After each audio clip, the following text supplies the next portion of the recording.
welcome to another episode of Keeping Tabs. This topic is important. You see the shirt. Life is tough, but so are you.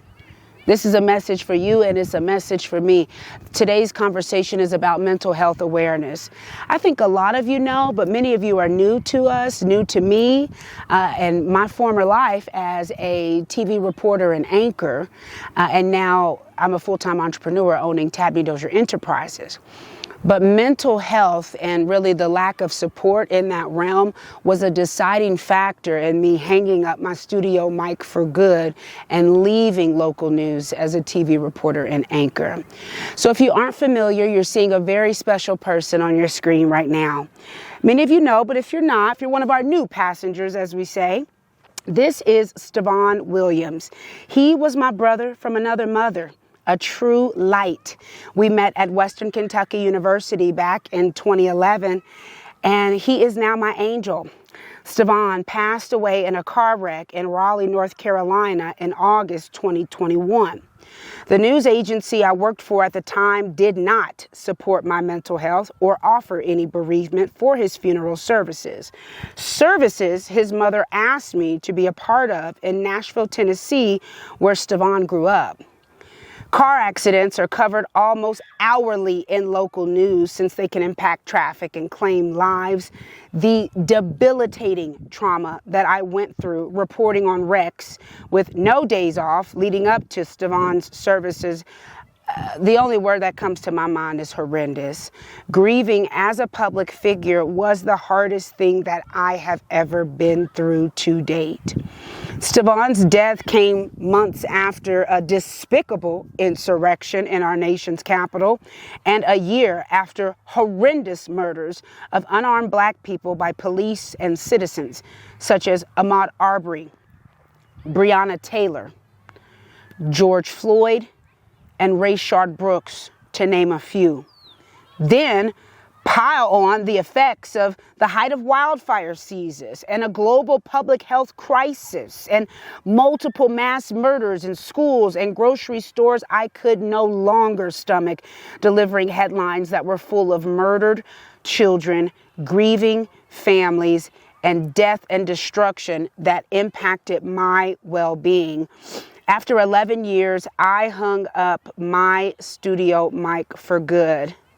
And that's my testimony. You know, during the pandemic, travel was restricted or limited. It was advised that you not travel. And I was receiving deaths related to COVID-19 daily. And it was just too difficult for me.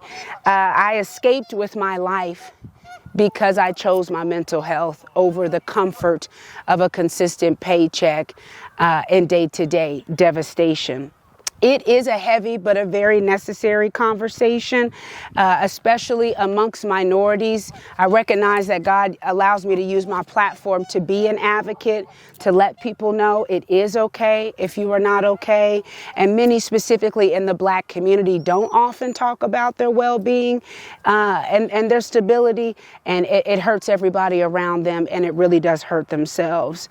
So you will hear from some very familiar faces in the realms of athletics and television and music. That's right after this quick break. TDE is everywhere you want to be, surrounded by elite names in sports and media. Does your brand desire an elevated presence? Imagine your company at exclusive red carpet events. Let's start the conversation now and grow your brand together.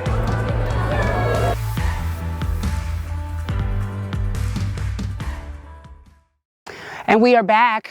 Well, Q1 of 2024 was absolutely spectacular.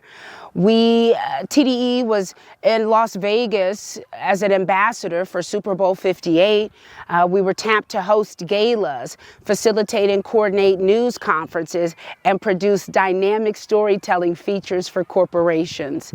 Please take a listen, though, to the topic at hand from some well-known faces about how they make sure that their mental health is of top concern.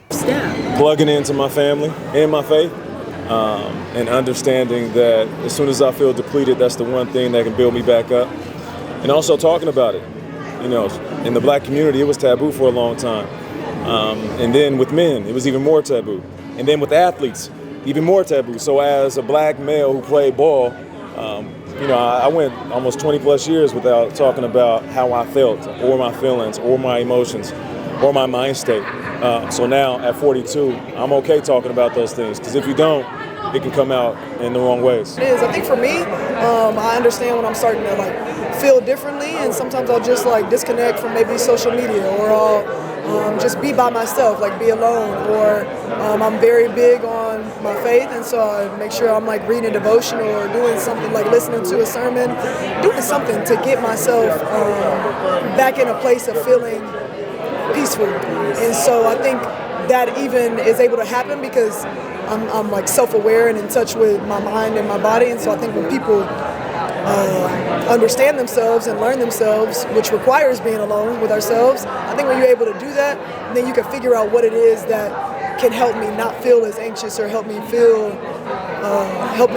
like unwell or off balance. Yeah. Really get my spiritual together. I had to allow God to use me and to sit still so that He could speak to me. And also I had to remember to take my vitamins. You know, taking my vitamins helped my energy, it helped my sleeping, you know, and it gave me motivation and energy. So yeah, getting my health in check and all of that. Well, you just heard from those humans. They are celebrities, but they are human first. My question to you as we wrap up this episode, what are you doing to prioritize your mental well-being? Did anything stand out in this episode? Please share your tips and encouragement in the comments.